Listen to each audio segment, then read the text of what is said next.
You might not know this, but me and Tom, yeah, we were pretty close. See, Tom friended me, and he was in my top 8. But unfortunately in 2005, me and Tom had a major falling out. He sold a little company called MySpace to News Corp for $580 million. The bulletins stopped coming, he wasn't responding to my instant messages, I couldn't find him anywhere. So, whatever happened to my friend Tom?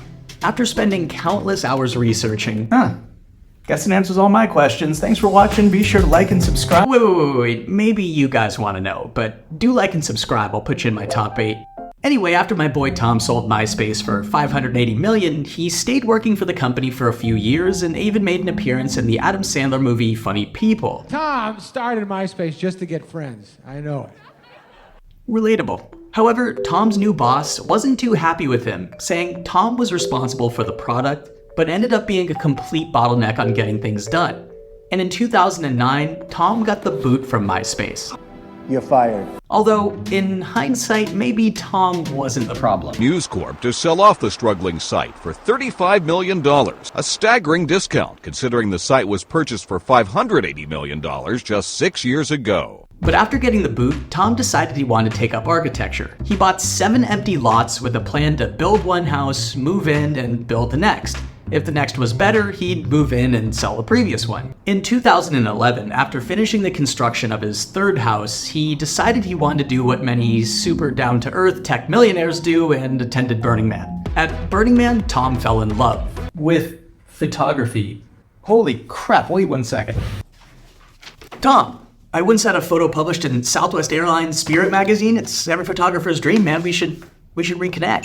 Anyway, Tom ended up befriending photographer Trey Radcliffe, who he credits for teaching him the ins and outs of photography. Tom's newly found love of photography inspired him to start traveling the world, and he seemed to be enjoying himself along the way, deeply immersing himself into various cultures. Tom, however, has never looked to make money from his photography because Tom never wants to work again. Can't blame the guy for that. Tom does still use social media, although not very often. But he does chime in from time to time when the world needs him most, like putting himself in the running to be Twitter's CEO. Sadly, Elon didn't choose Tom, so we probably won't be getting profile songs on Twitter anytime soon. But hey, Elon's probably at least happy that Tom invests in SpaceX.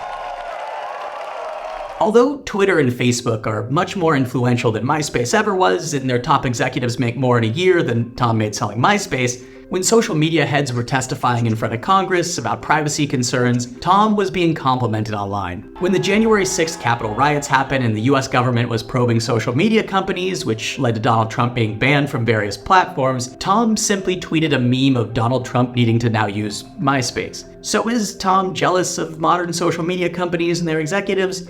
Probably not. MySpace was around when the internet was young. I took the initiative in creating the internet. And small enough to not cause lasting damage to humanity. The worst MySpace did was probably ruin a few high school friendships. So, what will Tom do next? Well, in his own words, if you knew me before MySpace, you'd probably thought I'd be a scholar teaching philosophy in a university my whole life. If you met me before college, you'd probably thought I'd be a musician for my entire life. I like change, I like the idea that anything can happen. I don't know where my life will lead.